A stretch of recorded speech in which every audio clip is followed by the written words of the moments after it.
Debate అయితే ఒక్క నిమిషం పట్టదు మిమ్మల్ని ఓడించడానికి. నాకు అంత చదువుకున్నవాడిని నేను. ఒక్క నిమిషం పట్టదు నాకు. మీరు నాతో వాదించకండి, వినండి ముందు. పాస్టర్ గారికి లైసెన్స్ ఇచ్చింది తాళి కట్టమని కాదు, పెళ్లి చేయమని. గుర్తుపెట్టుకోండి.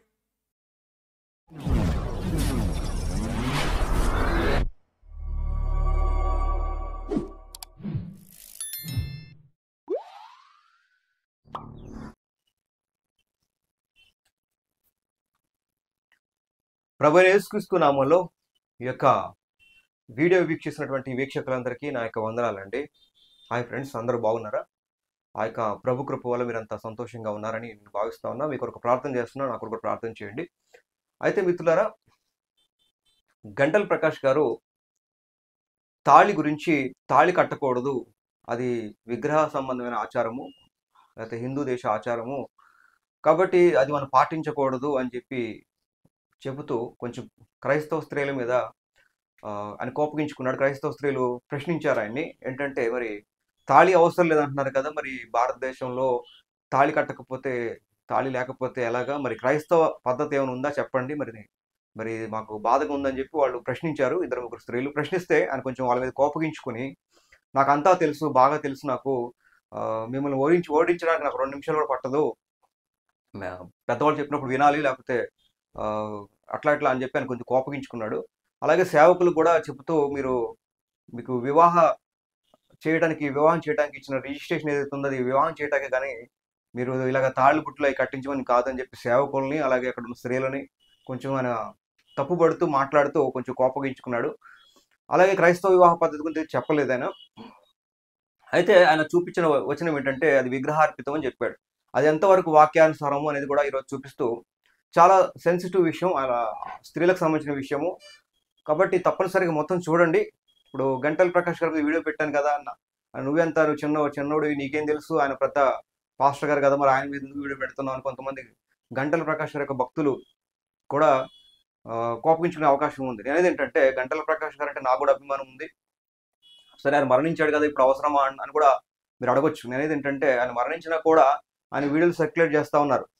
ఇప్పుడు సబ్జెక్ట్ ఏంటంటే, గంటల ప్రకాష్ గారిని టార్గెట్ చేయడం కాదు, కానీ గంటల ప్రకాష్ గారు లాంటి సేవకులు ఎంతో మంది ఉన్నారు.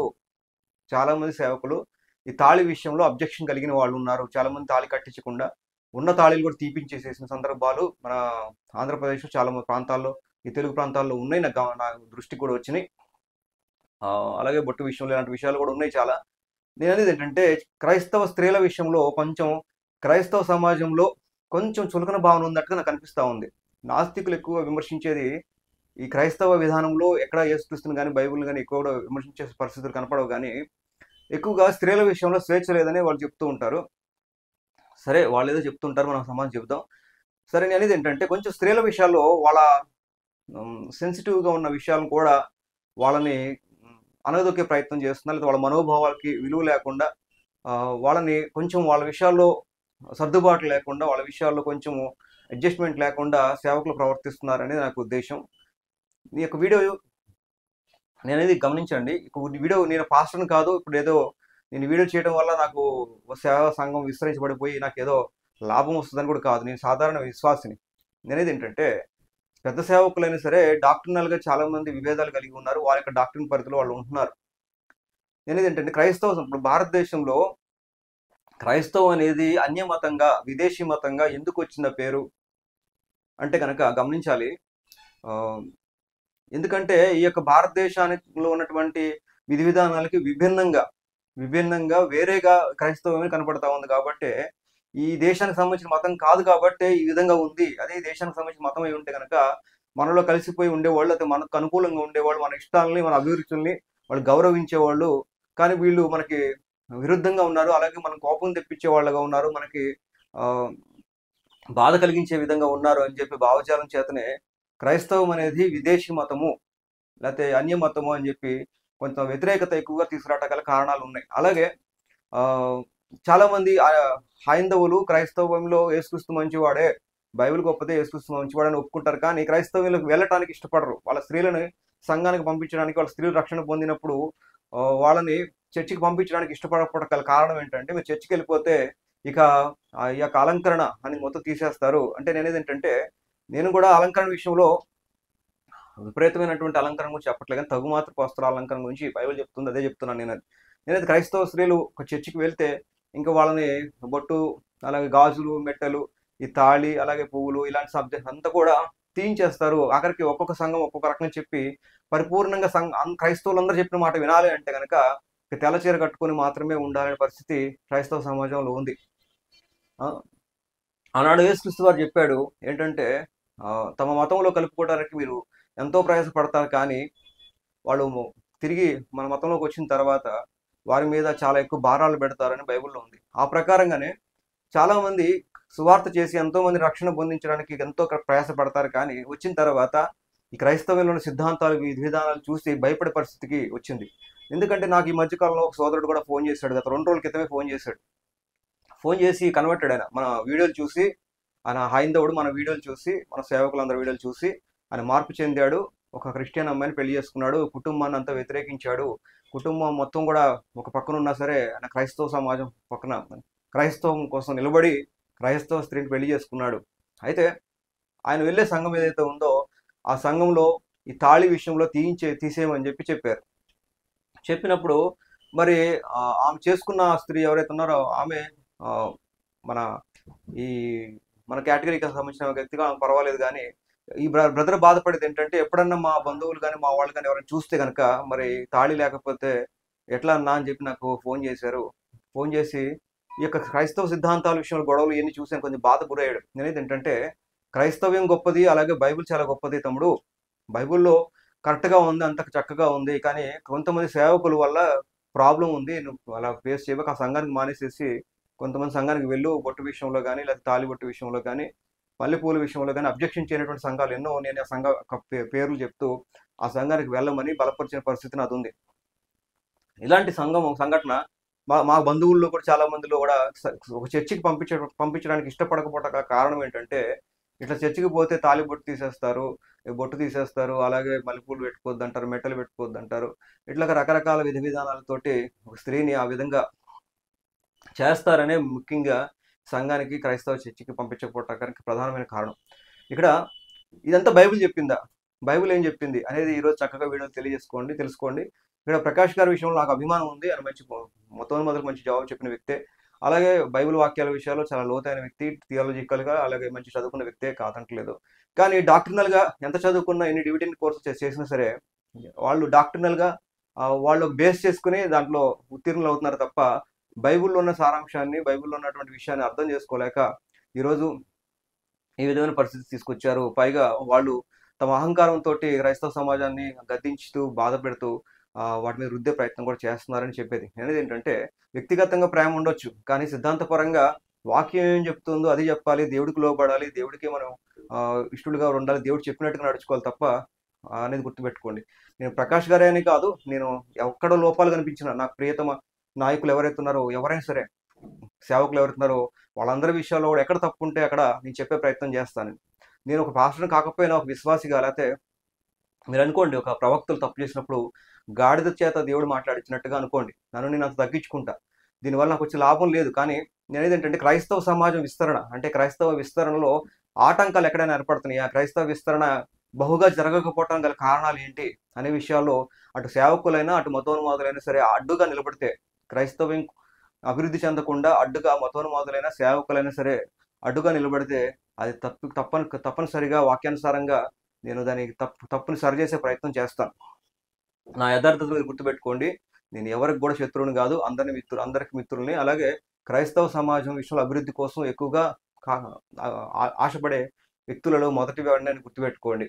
నేను గమనించండి. సరే, ఇక్కడ చెప్పేది ఏంటంటే, ఇక్కడ స్త్రీల విషయాల్లో చాలా ఆయన ఏదైతే నియమాలు పెడుతున్నారో క్రైస్తవ సమాజంలో కొన్ని నియమాలు పెడుతున్నారో అది వాక్యానుసారంగా కనిపించటం లేదు అనేది నా చెప్పే విషయము. వాక్యానుసారమా కాదా అనేది ఈరోజు చూద్దాం. అసలు గంటల ప్రకాష్ గారు ఏ విధంగా ఆ మీటింగ్లో మాట్లాడారో నాకు ఎందుకు ఇంతగా బాధ కలిగి నేను ఈ వీడియో చేస్తున్నాను అనేది గుర్తుపెట్టుకోండి. ప్రకాష్ గారు ఏ విధంగా మాట్లాడారో ఆ మాటలు ఒక్కొక్కటిగా విందాం. విని మనం బైబిల్ వాక్యాల చివరిలో చూద్దామండి. డిబేట్ అయితే ఒక్క నిమిషం పట్టదు మిమ్మల్ని ఓడించడానికి. నాకు అంత చదువుకున్నవాడిని నేను. ఒక్క నిమిషం పట్టదు నాకు. మీరు నాతో వాదించకండి, వినండి ముందు. పాస్టర్ గారికి లైసెన్స్ ఇచ్చింది తాళి కట్టమని కాదు, పెళ్లి చేయమని. గుర్తుపెట్టుకోండి. చూసారు కదా, ఈ విధంగా జరిగిందండి. ఆ స్థితికి వెళ్ళింది ఒక మీటింగ్ అనేది.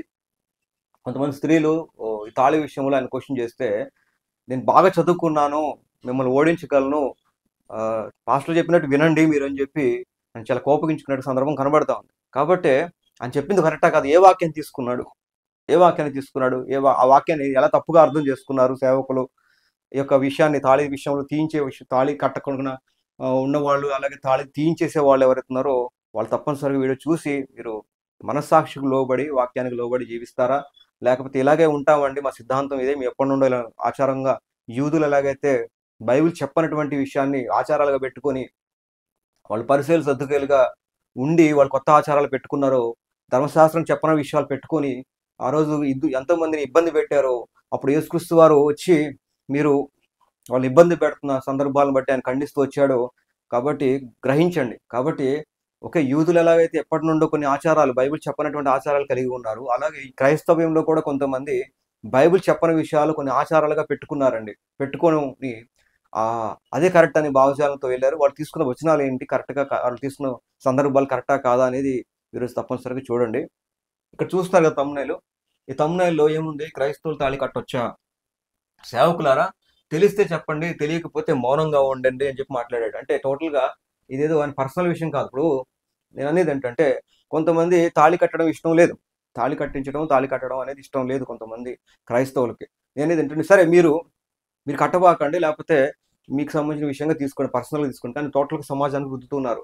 నేను అనేది నా పర్సనల్గా అనేది ఏంటంటే, మీకు ఇష్టం లేకపోయినా తాళి కట్టండి, మీకు ఇష్టం లేకపోయినా కూడా భారతదేశంలో ఉన్నంతసేపు మీకు ఇష్టం లేకపోయినా తాళి కట్టండి, మీకు ఇష్టం లేకపోయినా సరే తాళి ఉంచండి, మీకు భార్య మెడలో తాళి ఉంచండి. అది భారతదేశంలో మనకి ఎంతో అవసరము.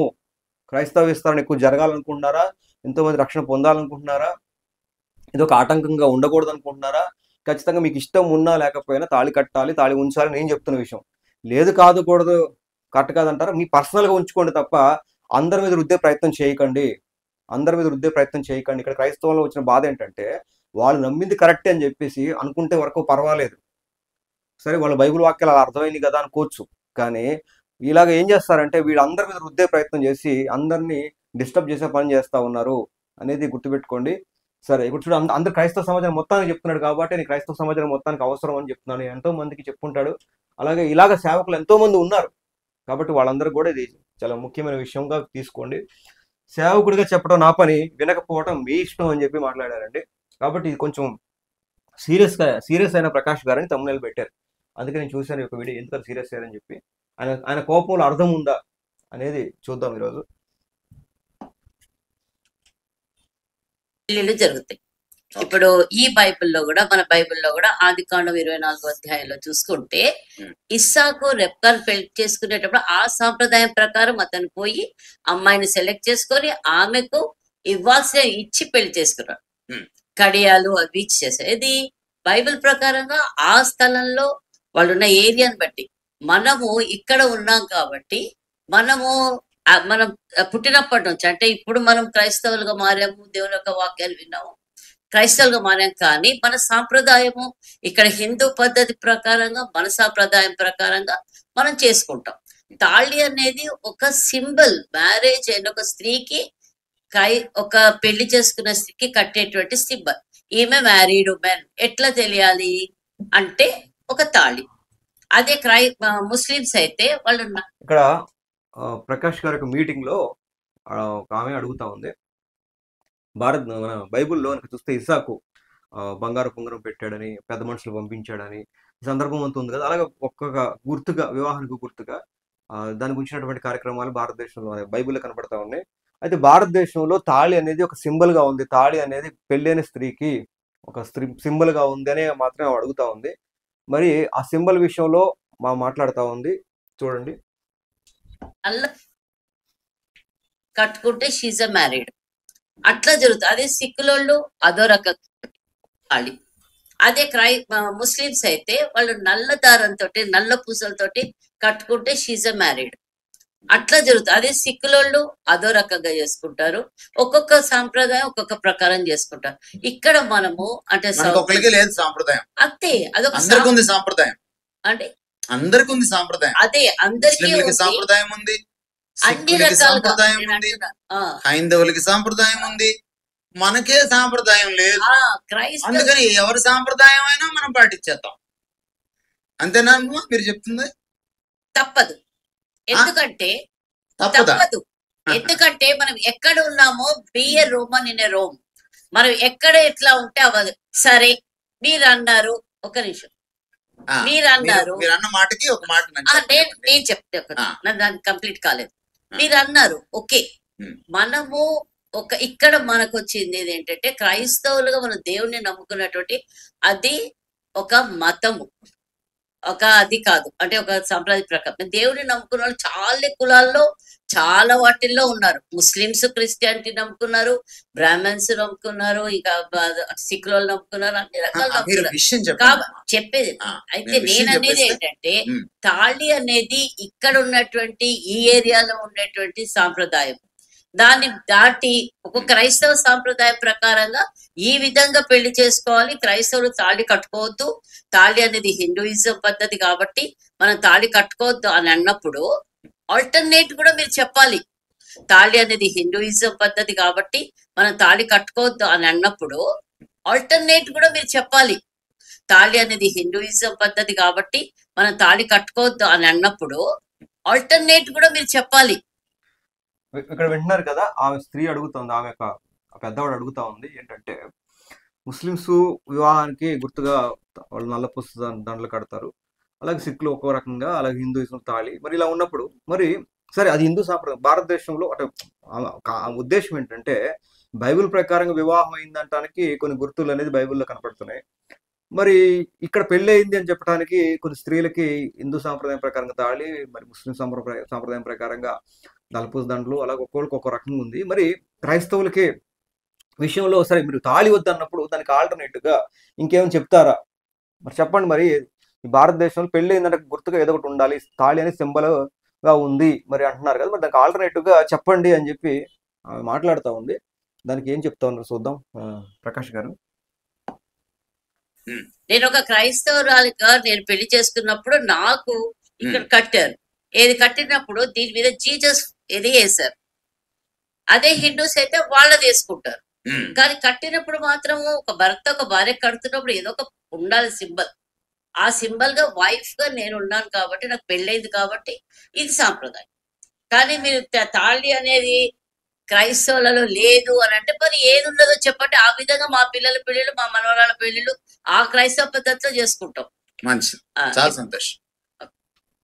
అది ఆమె బాధ ఏంటంటే అక్కడ గమనించిన ఆమె బాధ ఏంటంటే ముఖ్యంగా తాళి వద్దంటున్నారు. ఓకే, తాళి వద్దన్నప్పుడు వివాహమైన స్త్రీకి గుర్తుగా భారతదేశంలో మరి క్రైస్తవ విధానం ఒకటి పెట్టండి, లేకపోతే అంటే ఏది లేకుండా వద్దు తాళి వద్దన్నప్పుడు తాళి వద్దంటున్నారు. ఓకే, మరి తాళి ప్లేస్లో రీప్లేస్గా ఇంకేదైనా చేయండి. మీరు వివాహం అయ్యింది స్త్రీ అని గుర్తించడానికి ఏదైనా చేయండి. మీరు అలాగా చేయకపోతే మరి వాళ్ళకి ఆడవాళ్ళకి ఇబ్బంది పడతారండి. మీకు తెలీదు, ఆడవాళ్ళ బాధ వాళ్ళకి చాలా పడుతున్నారు. బొట్టు విషయంలో కానీ, ఈ మెట్టల విషయాల్లో కానీ, ఈ తాళి విషయంలో కానీ, ఇవన్నీ విషయాల్లో భారతదేశ సమాజంలో కొన్ని ఇబ్బందులకు గురవుతున్నారు. కాబట్టి అది వద్దన్నప్పుడు ఇంకేదైనా చేయండి. క్రైస్తవుల విధానం ప్రకారం ఏదైనా చేస్తే మాకు పెళ్ళి అయింది అని గుర్తింపు సమాజంలో తిరుగుతున్నప్పుడు మాకు అవసరం కాబట్టి ఏదన్నా ఆల్టర్నేటివ్గా చెయ్యండి అని ఒక రిక్వెస్ట్ అనేది ఆమె చేసింది. చూద్దాం దానికి ఏ సమాధానం చెప్తారు.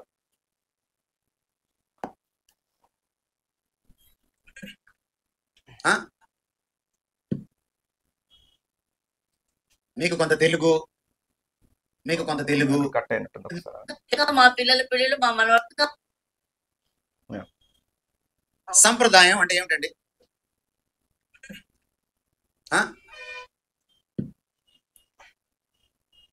మీకు కొంత తెలుగు కొంత నేపథ్యం కూడా తెలిస్తేనే దాని గురించి మాట్లాడగలరండి. మీరు ఏరియా అంటున్నారు ఆవిడ. ఇది ఏరియాకి సంబంధించింది కాదమ్మా. చాలా హైందవ మతంలో మంచి సంప్రదాయాలు కూడా ఉన్నాయి, కాదనట్లేదు ఎవరం. ముస్లిం మతంలో మంచి సంప్రదాయాలు ఉన్నాయి, సిక్కు మతంలో మంచి సంప్రదాయాలు ఉన్నాయి. మంచి ఎక్కడున్నా మీరు నేర్చుకోండి, తీసుకోండి, నేను కాదనట్లేదు. కొన్ని విషయాల్ని ఎందుకు మనం వ్యతిరేకిస్తున్నామంటే ఇక్కడ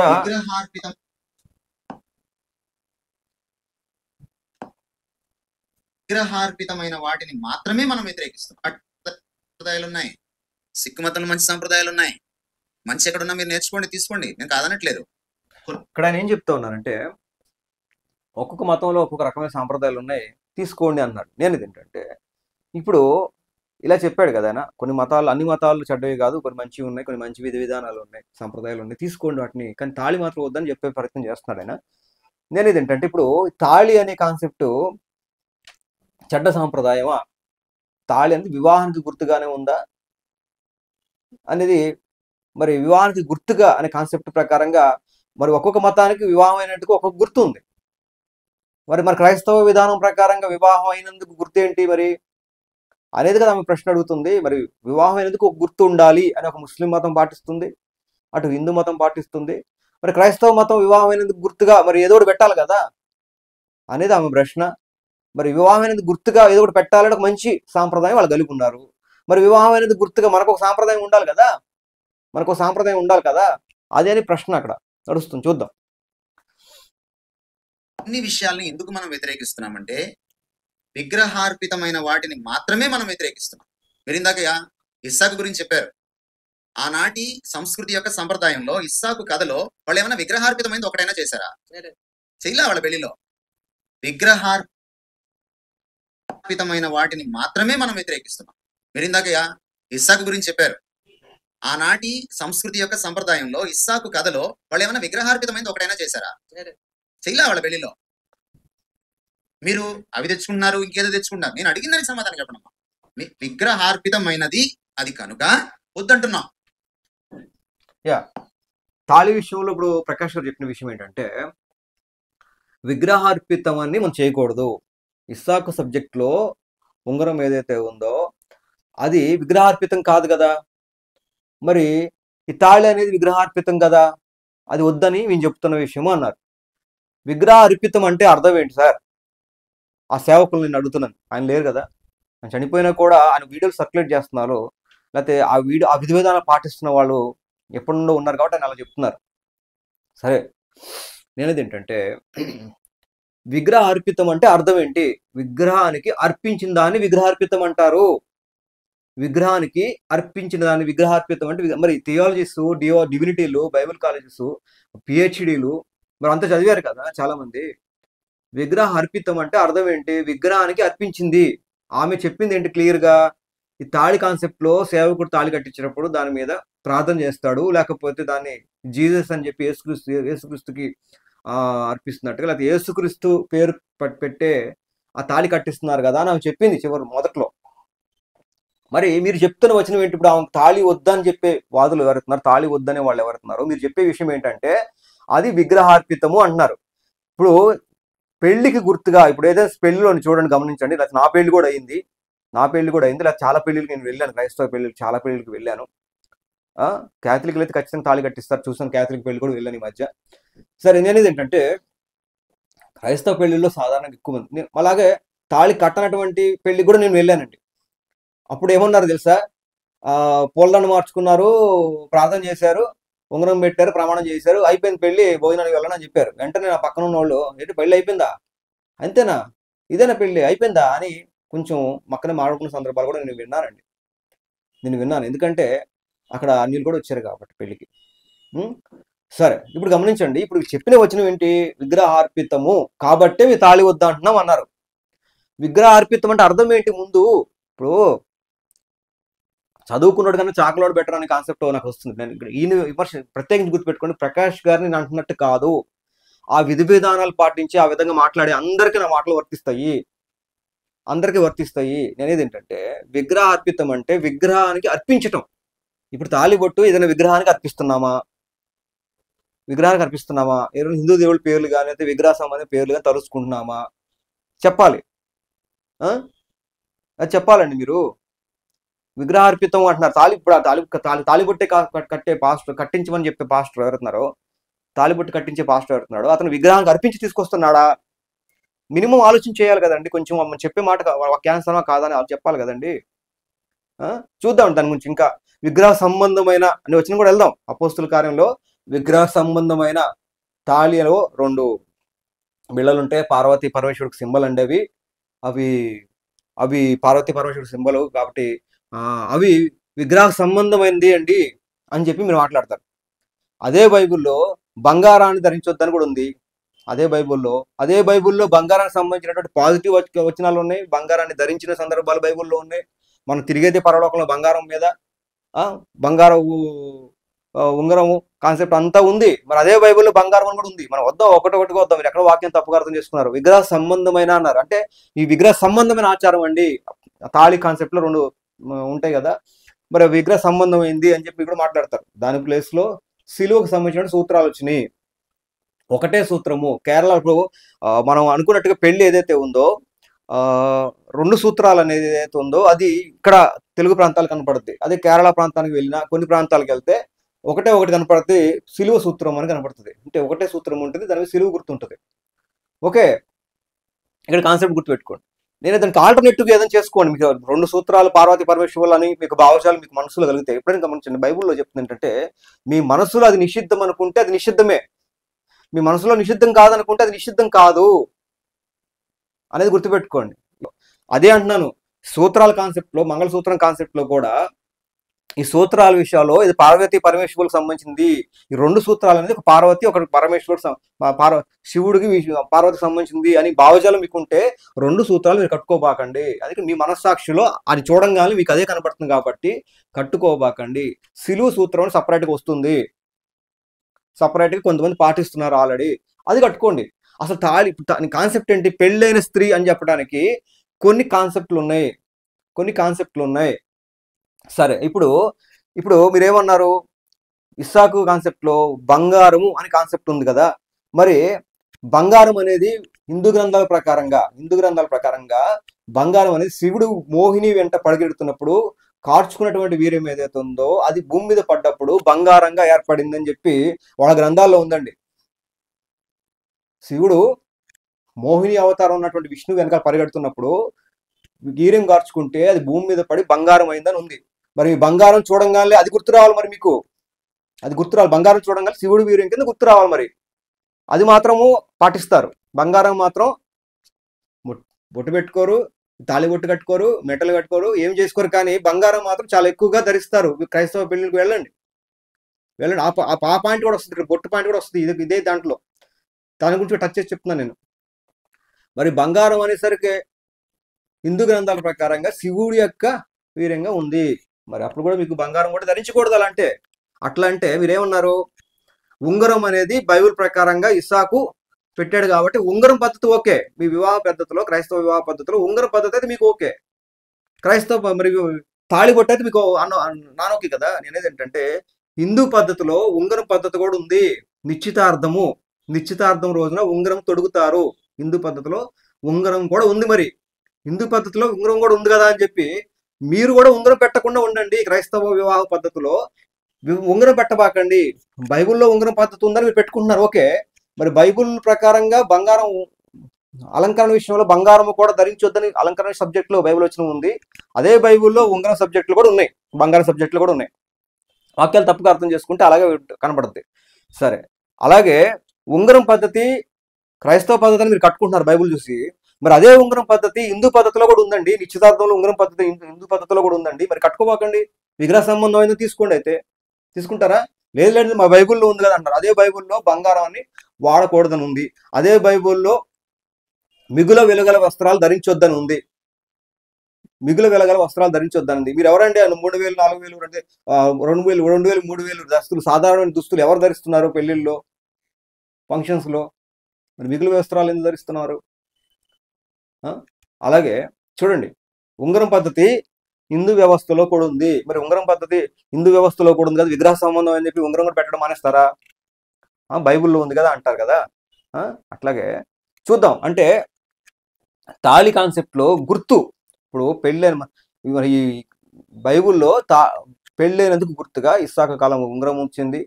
అట్లాగే యూదుల కాలంలో వివాహం అయినందుకు గుర్తుగా యూదులకు కూడా ఒక పద్ధతి ఉందండి. దాన్ని యేసుక్రీస్తు వారు కూడా మాట్లాడాడు. యేసుక్రీస్తు కూడా మాట్లాడారు. మరి క్రైస్తవ వివాహ పద్ధతి కూడా ఆమె అడిగింది కదా, మరి తాళికి ఆల్టర్నేటివ్లో ఇంకేమైనా చెప్పండి అన్నారు కదా. ఆల్టర్నేటివ్గా ఈ రోజు నుండి క్రైస్తవ సమాజాన్ని హిందూ పద్ధతి వద్దన్నారు కదా, తాళి వద్దన్నారు కదా, క్రైస్తవ విధానానికి ఒక పెట్టండి. అది యేసుక్రీస్తు కూడా ఆమోదించాడు, బైబిల్లో కూడా ఉంది. యూదులు పెళ్ళైనందుకు గుర్తుగా కూడా ఇప్పుడు ధరించట్లేదు కదా, ఒకప్పుడు ధరించేవాళ్ళు. మరి అది కూడా మీరు పాటిస్తే మరి సంతోషిస్తామని. పెళ్ళైనందుకు ఏదో గుర్తుగా ఉండాలని కదా స్త్రీలు బాధపడతా ఉన్నారు, ఎందుకంటే వాళ్ళు ఎదుర్కొన్న సమస్య అలాంటిది భారతదేశంలో. మరి అది ఆ పద్ధతి ప్రవేశపెట్టండి. కొత్తగా ఎవరైనా ఏదైనా పద్ధతి ప్రవేశపెట్టారనుకోండి, బొట్టు విషయంలో బొట్టు వద్దని తీసేస్తున్నారు. వాళ్ళు బొట్టు పెట్టుకోకపోతే వాళ్ళు రావట్లేదు, రక్షణ పొందట్లేదు. అందుకని చెప్పి ఎవరో ఒకరు సిలువ బొట్టు అనేసరికి పూర్తిగా వ్యతిరేకించారు, కల్ట్ అన్నారు.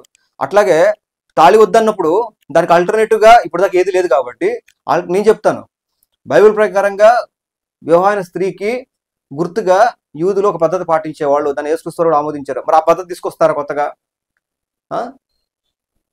అది నేను చెప్తాను, ఒకటొకటి చూద్దామండి, ఇంకా లోతుకి వెళ్దాం. వివాహ పద్ధతి ఏంటంటే విగ్రహ అర్పితము, విగ్రహ సంబంధమైనది మాట్లాడారు. అది తాళిబొట్టని విగ్రహ అర్పించింది కాదు. విగ్రహ సంబంధం ఏదంటే పెళ్లిలో పసుపు వాడతారు, పెళ్లిలో పసుపు వాడతారు. అయితే పసుపు వాడుతున్నారు కదా అని చెప్పి మీరు కూడా పసుపు వాడటం మానేస్తారా? వాళ్ళు బంగారం వాడతారు, ఉంగరం వాడతారు, అలానే మీరు ఉంగరం వాడటం మానేస్తారా? వాళ్ళు కొబ్బరికాయలు వాడతారు పెళ్లిలో, మీరు కొబ్బరికాయలు వాడటం మానేస్తారా? తింటాక కానీ ఇంట్లో కానీ అన్నింటిలో మానేస్తారా? వాళ్ళ దాంట్లో చాలా ఉన్నాయి, అవన్నీ కూడా మీరు కూడా మానేస్తారా అన్నా. నేను ఆలోచన చేయాలండి, ఈరోజు చెప్తాను, డెప్త్గా చెప్తా చూడండి.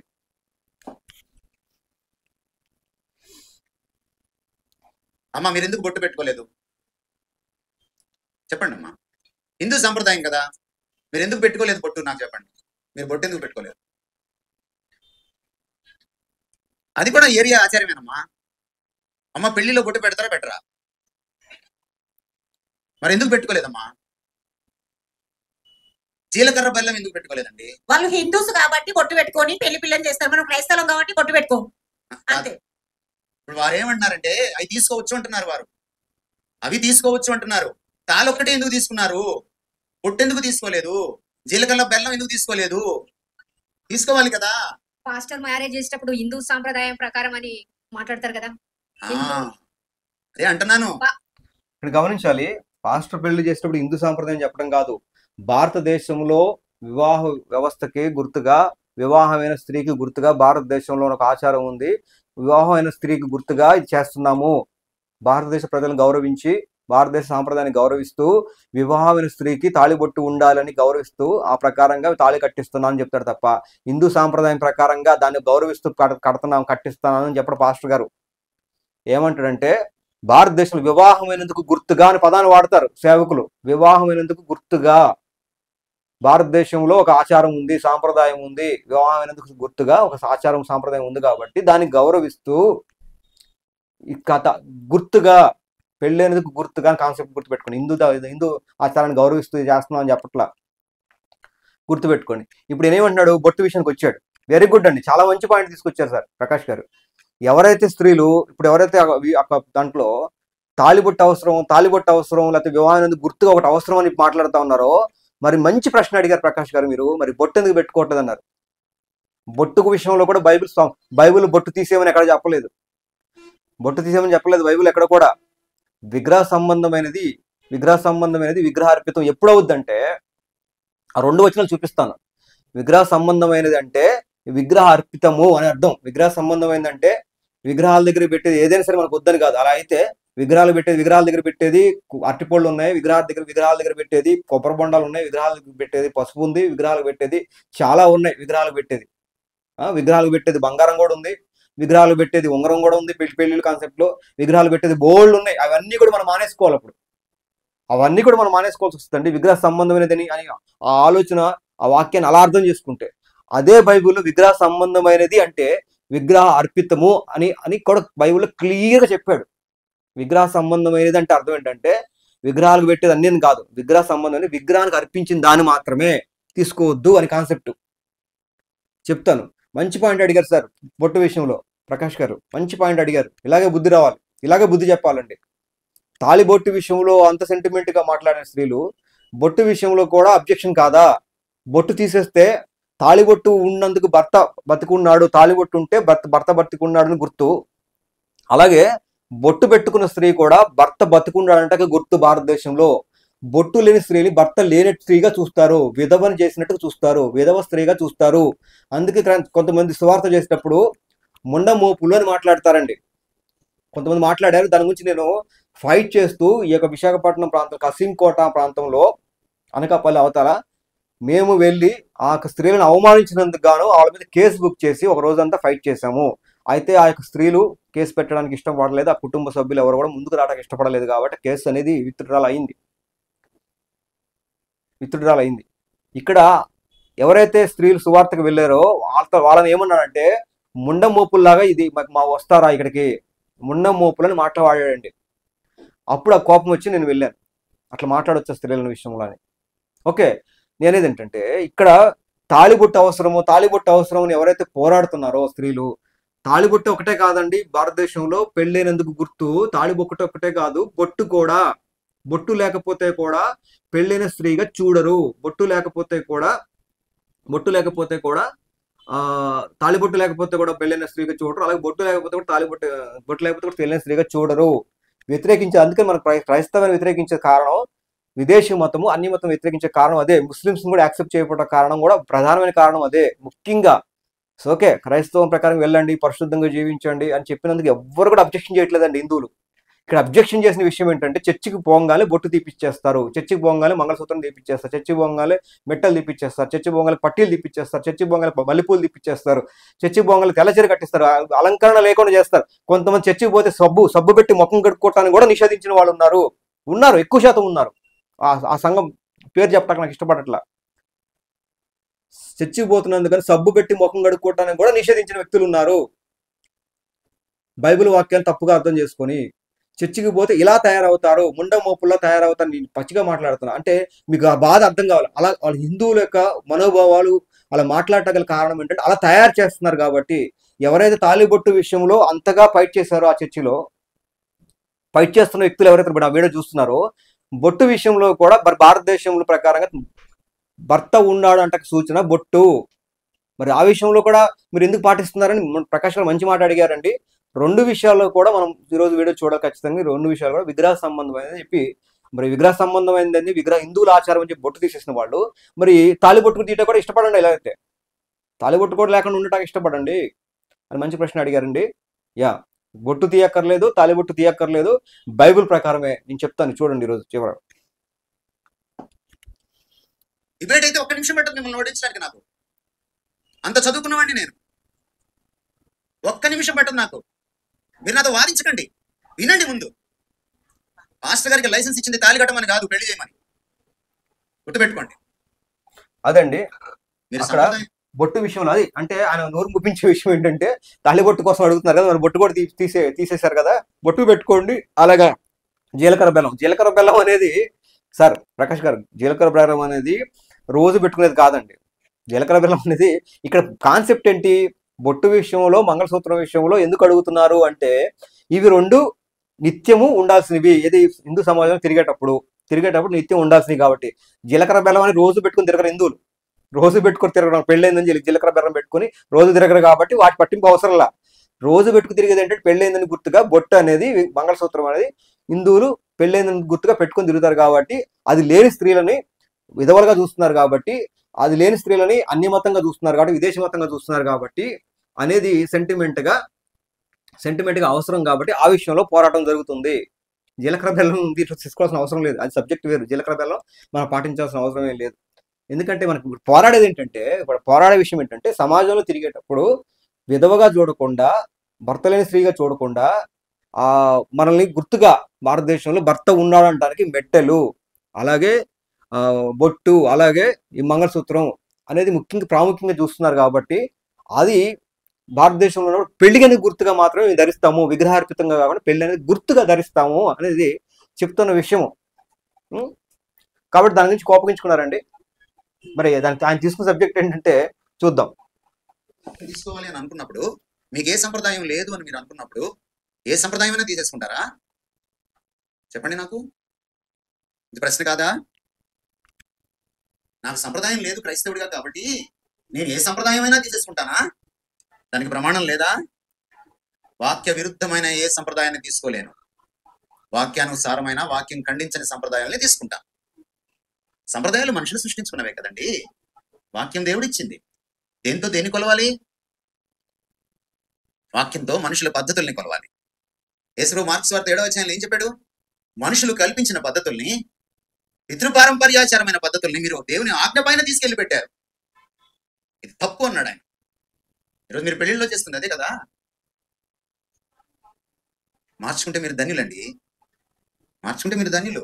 మీరు మార్చుకోకపోతే నాకేమన్నా నష్టమా? ఆయనతో వాదించుకోండి. ఆయనతో వాదించగలరా? దాని వెనకే మీకు వాస్తు వెనకే ఉందో తెలుసా? మంచి రోజుల వెనకే ఉందో తెలుసా?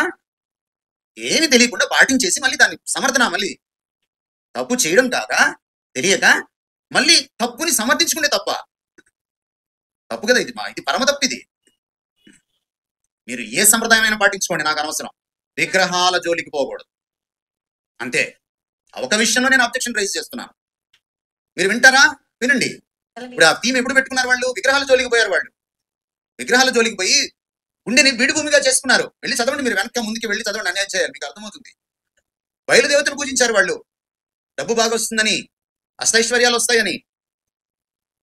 కోపం వచ్చింది దేవుడికి. అమ్మా, మనలాంటుడు కాదమ్మా దేవుడు, రోషం గలవాడు. ఇంత విగ్రహార్పితమైంది ఉన్నా సహించలేడు. ఎందుకని చెప్పాను. ఆ రోజు పెళ్లిలో నేను నిలబడి అబ్జెక్ట్ యువర్ ఆనర్ అనలేదు. నేను చెప్పడం వరకే నా పని, తీసుకోవడం మీ పని. నాకేం కర్మ? నాకు తెలిసింది, నేను నేర్చుకున్నది.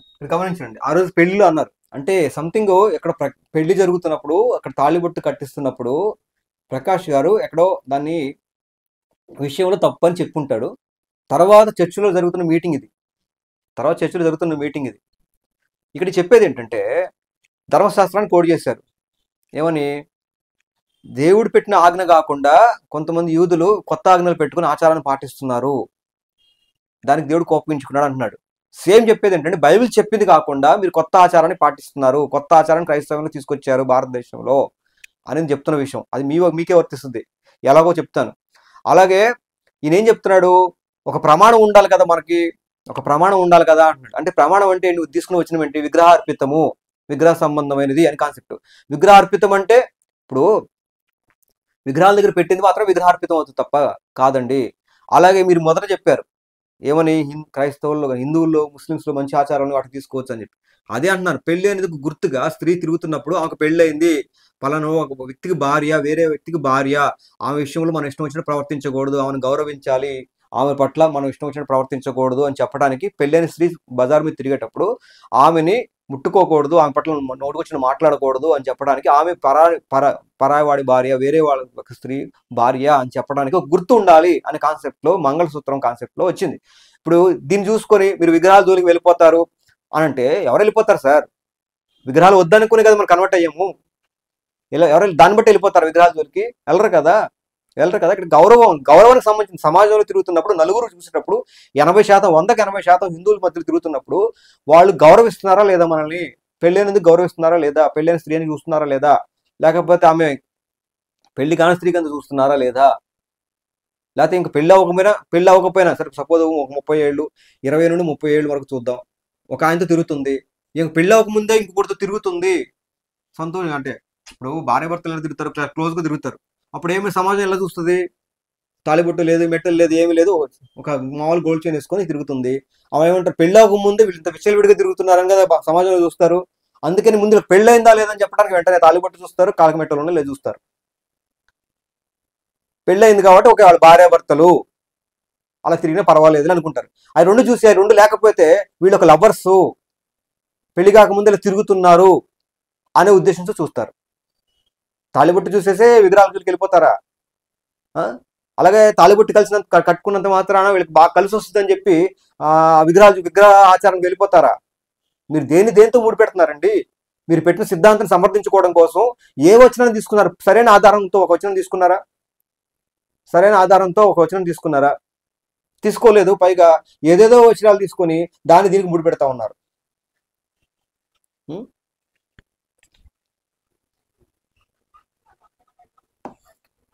ఆ రోజు పెళ్లిలో నేను నిలబడి అబ్జెక్ట్ యువర్ ఆనర్ అనలేదు నేను. చెప్పడం వరకే నా పని, తీసుకోవడం మీ పని. అదండి పెళ్లిలో కానీ లేకపోతే పెళ్లి తర్వాత కానీ సంఘంలో చెప్పాడు మీరు తాళిబొట్టు కట్టించారు, అది కరెక్ట్ కాదని చెప్పాడు. దానికి అక్కడ గొడవ అవుతుంది. ఇద్దరు ముగ్గురు స్త్రీలు కలిసి అడుగుతున్నారు ఏంటి వరకు ఎంతవరకు కరెక్ట్, దానికి ఏం చేద్దాం మరి చెప్పండి, ఒక అవసరం భారతదేశంలో దానికి అవసరము, మరి ఏం చేద్దాం చెప్పండి, క్రైస్తవ పద్ధతి ప్రకారం ఏదైనా గుర్తు పెట్టండి బాబు అని చెప్పి అడుగుతున్నారు అక్కడ. అది జరుగుతుంది సందర్భం. నాకేం కర్మ, నాకు తెలిసింది, నేను నేర్చుకున్నది, నేను పరిశోధన చేసి తెలుసుకున్న సత్యాలని మీకు చెప్పాను. మీ కోపం వస్తే మీకే నష్టం, నాకే నష్టం లేదు. మీరు ఇది కాదు ఇంకా చాలా పాటిస్తున్నారు చెప్పుకుంటా పోతే. మీ మీద కూడా చాలా రీసెర్చ్ చేశాను నేను. సందర్భం కాదు ఇది. ఇంకా ఇంకో మాట కూడా చెప్పాడు ముందు, వాస్తు గురించి కానీ మంచి రోజుల గురించి కానీ వీటన్నిటి వెనకాల ఏముంది అనుకుంటున్నారు అన్నాడు. అంటే నా ఉద్దేశం ఏంటంటే తాళిబొట్టు వెనకాల కూడా ఒక ఉంది చరిత్ర. హిందూ ప్రకారంగా తాళిబొట్టుకి ఒక చరిత్ర ఉంది. ఓకే, మంగళసూత్రాలన్న ఒక చరిత్ర ఉంది, శివుడు పార్వతికి సంబంధించిన అని చరిత్ర ఉంది. కాబట్టి అలా వాస్తుకు సంబంధించి ఒక హిందూ దేవతకు సంబంధించి చరిత్ర ఉంటుంది. అలాగే మంచి రోజులకు సంబంధించిన ఒక హిందూ దేవతకు సంబంధించి ఒక చరిత్ర ఉంది. కాబట్టి వీటన్నిటిగా తాళిబొట్టు నీ కట్టమన్నాను అంటే హిందూ సంబంధించినటువంటి ఆచారాలు ఆ చరిత్ర అంతా నేను గౌరవించిన వాడిని అవుతాను అనే ఉద్దేశంతో చెప్తున్నాడు. నేనేదంటే అలా అయితే బంగారం వెనక కూడా ఒక చరిత్ర ఉంది సార్. పసుపు వెనకాల ఒక చరిత్ర ఉంది హిందూయిజంలో. పసుపు వెనకాల, మెట్టెల వెనకాల, ముక్కు పుడక వెనకాల, చెవి కమ్ముకల వెనకాల, బొట్టు వెనకాల, జడల వెనకాల, చీర వెనకాల, ప్రతి వెనక కూడా ఒక చరిత్ర ఉంది సార్ హిందూయిజంలో. ప్రతి దాంట్లో ఒక చరిత్ర ఉంది హిందూయిజంలో. అన్ని మానేద్దామా? ఇక్కడ చరిత్ర ఉంటే కాదు, దాని వెనకాల హిందూ వాళ్ళ యొక్క ఆలోచన, వాళ్ళ ఉద్దేశాలు మనకు అనవసరం. మన కాన్సెప్ట్ ఏంటి? విగ్రహానికి అర్పించి తీసుకుంటున్నామా, విగ్రహానికి అర్పించకుండా తీసుకుంటున్నామా? అలాగే ఇక్కడున్న వాళ్ళు మనోభావాలు గౌరవిస్తున్నామా, గౌరవించట్లేదా? వాళ్ళని కలిసిపోకూడదు. అంటే కొన్ని విషయాలు వాళ్ళని తీసుకురావాలంటే వాళ్ళకి అనుకూలంగా కొన్ని విషయాలు బైబిల్ సమర్థించినటువంటి విషయాలు పాటించకుండా, బైబిల్ సమర్థించే విషయాలు పాటించుకుంటూ వాళ్ళని రాబట్టాలి. పౌలు గారి విధానం తీసుకొస్తాను, ఈరోజు చూపిస్తాను. కాబట్టి వెంటనే వెళ్ళిపోతారండి తాళిబొట్టు మెట్ల విషయం వెంటనే హిందూ ఆచారాలకు వెళ్ళిపోతారండి. అనేది ఏంటంటే మీ మనసులో కాదు, మీ మనసులో ఎంత చెప్పినా మీ మనసులో అది విగ్రహ సంబంధమైనది అని మీరు భావించినప్పుడు, దాని వెనకాల చరిత్ర మీకు గుర్తొస్తున్నప్పుడు అది పాటించబాకండి. మీ పర్సనల్గా ఉంచుకోండి, దాన్ని మీరు ఫేస్ చేయండి. మీ వల్ల కొంతమంది సమాజం దూరమైన పర్వాలేదు, మీరు అలా ఉండండి. ఇక పౌలు గారు అలా చెప్పట్లేదు. సమాజాన్ని రాబట్టడం కోసం కొన్ని విషయాల్లో బైబిల్ వ్యతిరేకించిన విషయాల్లో కొన్ని విషయాలు పాటించవచ్చు అని కూడా పౌలు గారు చెప్పారు. చూపిస్తాను ఒకటొకటిగా. సత్యాలని మీకు చెప్పాను. మీ కోపం వస్తే మీకే నష్టం, నాకే నష్టం లేదు. మీరు ఇది కాదు ఇంకా చాలా పాటిస్తున్నారు చెప్పుకుంటా పోతే. మీ మీద కూడా చాలా రీసెర్చ్ చేశాను నేను. సందర్భం కాదు ఇది, అందుకని చెప్పట్లేదు. నేను పాస్టర్ని చేతులు జోడించి అడిగేది ఏంటంటే, మీరు చదవండి, మీరు జ్ఞానవంతులు కండి, మీ సంఘాల్లో ఖండించండి. ఎందుకంటే మీ గొర్రెలకు తెలియదు పాపం. మీరు చెప్పాలి కదండి. మీరు చెప్తే కదా. పాస్టర్ గారే వచ్చి మంగళమేసం కానీ పాడేస్తే వాళ్ళు ఏమనుకుంటారు సార్? నిజమే దోబలు అనుకుంటారు కదా. సరే, క్రిస్టియన్ వాళ్ళు ఇప్పుడు చర్చిలో పెళ్లి ఏ విధంగా చేస్తే బాగుంటుంది సార్? అది ఇంకోసారి మాట్లాడుకుందాం బ్రదర్. ఏ విధంగా చేస్తే బాగుంటుందో నేనేమంటున్నా అంటే, మీకు ఒక స్టేట్మెంట్ ఇచ్చాను ఇందాక. మీరు ఏ విధంగానైనా చేసుకోండి, కానీ విగ్రహార్పితమైనవి పక్కన పెట్టండి. ఇంకా చాలు కదా, మీకు అర్థం కాలేదా? మీరు ఎన్ని రకాలుగానే పెళ్లిళ్ళు చేసుకోండి. కొంతమంది కూర్చొని చేసేవాళ్ళు ఉన్నారు, కొంతమంది నిలబడి చేసేవాళ్ళు ఉన్నారు, కొంతమంది మహారాజా చైర్స్ చేసుకొని చేసుకునే వాళ్ళు ఉన్నారు. మీ ఇష్టం, మీ ఇష్టమైతేనే చేసుకోండి, కానీ వాక్య ప్రమాణాన్ని భంగం కలిగించేవి ఏది చెయ్యొద్దు. అంతకంటే ఏం చెప్పను. అదే ఇదండి విషయం. ఆయన చెప్పేది ఏంటంటే, ఆఖరికి తీసుకున్న వచనం ఏంటంటే, విగ్రహ అర్పితము అని తీసుకున్నాడు. అది ఎంతవరకు కరెక్టో కాదో తీసుకుందాం ఒకటిగా. చూసారు, అక్కడ ఒక మగతను కూడా ప్రశ్నించాడు. అంటే సంథింగ్ ఏదో గొడవ అయింది ఈ తాళి విషయంలో. దాని గురించి చెప్తున్న విషయాన్ని దాన్ని ప్రజల మధ్యలో పెట్టారు. ప్రజలందరికి అవసరం కాబట్టి చెప్తా ఉన్నాను. బంగారం కూడా విగ్రహ సంబంధమైనదండి. బంగారం కూడా విగ్రహ సంబంధమైనది. బైబుల్లో ఉన్నా సరే మరి విగ్రహ సంబంధమైనదిగా చూడండి. అయితే సరే, ఇప్పుడు వెళ్దాం అండి. చాలా మంచి బైబుల్ నుండి వెళ్దాం. బైబుల్ నుండి వీళ్ళు తీసుకుని వచ్చిన ఎంతవరకు కరెక్టో కాదో వెళ్దాం. ఆఖరికి నేను చెప్పింది ఏంటంటే, బైబిల్ కంటూ పెళ్లి విషయంలో ఒక ఏదో చెప్పండి అన్నప్పుడు చెప్పలేకపోయారు. ఆ వాక్యానికి వ్యతిరేకంగా ఉండేది చేయబాకండి, వాక్యానికి అనుకూలంగా కూడా ఏదైనా చేయండి అన్నాడు. కూర్చొని చేసుకోండి, నించొని చేసుకోండి అన్నారు. ఇవన్నీ కాదు. పూలు కూడా విగ్రహ సంబంధమైందే. పూలు కూడా పెళ్లిలో మరి విగ్రహ సంబంధంగా వాళ్ళకి పూలు కూడా ఉంటుంది. అన్ని విగ్రహ సంబంధంగా ఆలోచిస్తే బోల్డ్ వస్తాయండి. అసలు విగ్రహ సంబంధమైనది అంటే ఏంటి అనేది బైబిల్ నుండి చూద్దాం. బైబిల్ నుండి చెప్పాలి కదా, నా మాటలు చెప్తే వినరు. బైబిల్ నుండి చూపిద్దాం. క్రైస్తవులకు బాగా బైబిల్ వాక్యాలు చూస్తే అర్థమైంది. ఇక్కడ చూడండి, క్రైస్తవ్యంలో బొట్టుపై బీపీ వద్దు అని ఒక వీడియో చేశాను. ఈ లింక్ డిస్క్రిప్షన్లో ఉంటుందండి, చూడండి.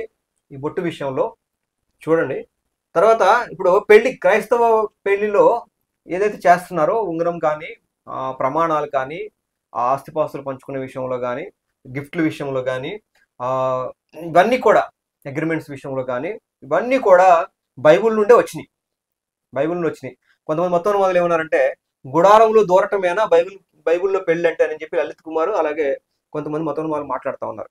అంటే ఇస్సాకు ఉంగరం పెట్టాడు, పెద్ద మనుషుల సమక్షంలో గుడారంలో తీసుకుని వెళ్ళిపోయాడు అని చెప్పి ఉంది కదా, అదే పెళ్ళి అంటే అన్నారు. అలా కాదు, బైబిల్లో ఉన్న విషయాలన్నీ కూడా నేను చూపిస్తూ వీడియో చేస్తాను. లింక్ డిస్క్రిప్షన్ ఉంటుంది, చూడండి. అలాగే బొట్టు విషయం కూడా చూడండి, రెండు చూడండి. క్రైస్తవ వివాహ పద్ధతికి బైబిల్లో కొన్ని ఇప్పుడు ఏదైతే క్రైస్తవ వివాహంలో చేస్తున్నారో ఉంగరం కానీ, అగ్రిమెంట్ కానీ, లేకపోతే ప్రమాణాలు కానీ, ఇవన్నీ కూడా బైబిల్ నుండి వచ్చినాయి. ఆ లింక్ డిస్క్రిప్షన్లో చూడండి. సరే, ఇప్పుడు గమనించండి. వీళ్ళు అంటున్నారు మరి సరే, వీళ్ళకి అందరికి కూడా నేను చెప్పేది అంటే తాళిబొట్టు విషయంలో వీళ్ళకి అబ్జెక్షన్ ఉంది. ఓకే, అబ్జెక్షన్ ఉంది కాబట్టి వీళ్ళకి వీళ్ళ మనస్సాక్షి ప్రకారంగా ఈ తాళిబొట్టుని మెట్లు చూసినా కూడా, ఎన్ని చూసినా కూడా, మనం ఎన్ని చెప్పినా అది విగ్రహ సంబంధమైన బ్యాక్గ్రౌండ్ అది గుర్తొస్తుంది కాబట్టి వాళ్ళు కట్టుకోరు. మీకు చెప్పేది ఏంటంటే వాళ్ళ కోసం ప్రత్యేకించి ఎవరైతే తాళిబొట్టు మెట్టలు అనేది విగ్రహ సంబంధంగా చూస్తారు కాబట్టి ఇంకెంత చెప్పినా వాళ్ళకి అర్థం కాదు కాబట్టి ఆ క్రైస్తవులు చెప్పేది ఏంటంటే చూడండి, లూకా సువార్త 15వ అధ్యాయం 8వ వచనం, ఏ స్త్రీకైనను 10 వెండి నాణెములు ఉండగా వాటిలో ఒక నాణెము పోగొట్టుకుంటే ఆమె దీపం వెలిగించి ఇల్లు ఊడ్చి అది దొరకు వరకు జాగ్రత్తగా వెతకదా, అది దొరికినప్పుడు తన చెలికత్తెలు పొరుగు వారిని పిలిచి నాతో కూడా సంతోషించుడి, నేను పోగొట్టుకుని నాణెం దొరికినదని వారితో చెప్పును కదా. ఈ యొక్క విషయం వచ్చేసరికి ఏదో ఒక స్త్రీకి డబ్బులు ఉన్నాయి, ఆ డబ్బులు పోగొట్టుకుంటే అది దొరికేదాకా ఎత్తుకుంది అనే కాన్సెప్ట్లోనే ఆలోచిస్తారు. నేను కూడా అలాగే ఆలోచించాను. కాదండి, దీని గురించి చాలా మంది స్కాలర్స్ లేకపోతే యూదులు పెళ్ళైనందుకు గుర్తుగా ఇప్పుడు లంబాడి వాళ్ళు ఉన్నారండి. ఇప్పుడు కొత్తగా వచ్చే లంబాడి వాళ్ళు ఎవరు కూడా అలా వస్త్రధారణ ఆ పెళ్ళైనందుకు ఆ విధి విధానాలు ఎవరు పాటించట్లా, కానీ యూదుల్లో కూడా పాటించట్లా. కానీ ఒకప్పుడు ఇవి ఎలా ఉండిందంటే యూదుల్లో పెళ్ళైనందుకు గుర్తుగా ఇలాగ ఖచ్చితంగా ముఖం మీద వెండి నాణాలు పెట్టుకునే వాళ్ళు అన్నమాట. చూడండి, ఒకసారి జూయిష్ మ్యారీడ్ ఉమెన్ కొట్టే సింబల్స్ అని కొట్టినప్పుడు ఖచ్చితంగా ఇది ఒక వస్తుందండి. కనపడుతుందా మీకు? కనపడుతుందా? ఒక స్త్రీకి ముఖం మీద వెండి నాణాలు ఉంటాయండి. వెండి నాణాలు సంబంధించి అది పెళ్ళైనందుకు గుర్తుగా యూదుల యొక్క ఆచారము. మరి అదన్నా కనీసం తాళిబొట్టు కట్టుకోకపోతే మా క్రైస్తవ పద్ధతి ఇది, పెళ్ళైనందుకు గుర్తుగా ఇది పెట్టుకుంటా ఉంటారా? అదన్నా పెట్టుకోండి, కనీసం తాళిబొట్టు మెట్లు అవసరం లేదంటే. వింతగా ఉంటారు మీరు. సరే కానివ్వండి. సరే, మీకు చెప్పే విషయం బైబుల్లో వివాహం యూదులు ఆ కల్చర్ అది. సరే, ఇప్పుడు చూద్దామండి. మరి అది యేసుక్రీస్తు కూడా చెప్పాడు, ఆ వచ్చినా నీవు ఖండించేవాడు కాదు కదా, యేసుక్రీస్తు సమర్థించినట్టుగా తీసుకోవాలి అయితే. సరే, ఇక అర్థం కాదు. సరే చూద్దాం. మత్తయి సువార్త 23వ అధ్యాయము 15వ వచనం, అయ్యో వేషధారులైన శాస్త్రులారా పరిసయ్యులారా, ఒకని మీ మతములో కలుపుకున్నటకు మీరు సముద్రమును భూమిని చుట్టి వచ్చెదరు, అతడు కలిసినప్పుడు అతని మీకంటే రెండింతలు నరక పాత్రునిగా నరక కుమారుడుగా చేసేదరు. సువార్త చేసి ఎంతో మంది రక్షించడానికి ఎన్నో బాధలు పడతారండి. వచ్చిన తర్వాత వాళ్ళని పెట్టినటువంటి బాధలు ప్రస్తుతం క్రైస్తవ శాస్త్రులు పరిచయలు, సద్దుకైలు శాస్త్రులు పరిచయలు నేను అంటాను, వీళ్ళని క్రైస్తవ శాస్త్రులు పరిచయలు అని వీళ్ళని అంటాను. వీళ్ళకి సువార్త చేసి ఎంతో మంది రక్షిస్తారు, కానీ వచ్చిన తర్వాత అందులో నానా బాధలు పెడుతున్నారండి. అదే వాళ్ళకి సూటిగా వచ్చిన వాళ్ళకి కరెక్ట్గా అప్లై అవుద్ది అనమాట. తర్వాత అపోస్తుల కార్యం 15వ అధ్యాయం 19వ వచనం చూడండి. కాబట్టి మెయిన్ గా అన్ని జనుల విషయంలో సేవకులు ఎలా ప్రవర్తించాలి, అన్ని జనుల విషయంలో బైబిల్ ఎలా ప్రవర్తించమని చెప్పిందో ఖచ్చితంగా మీరు బైబిల్ వాక్యాలు విని ఆ ప్రకారంగా నడుచుకోవాలి, నిజంగా మీరు క్రైస్తవులు అయితే కనుక. చూడండి, అపోస్తుల కార్యం 15వ అధ్యాయం 19వ వచనం, కాబట్టి అన్ని జనుల నుండి దేవుడి వైపు తిరుగుతున్న వారిని మనం కష్టపెట్టక, ముఖ్యంగా అన్ని జనులు కష్టపెట్టొద్దు, వాళ్ళు ఎంతో కష్టపెడుతున్నారు ఇప్పుడు, అందుకని నా బాధ. దానివల్ల కష్టపడుతున్నారు కాబట్టి చాలా మంది రక్షణ పొందుకోవటం లేదు.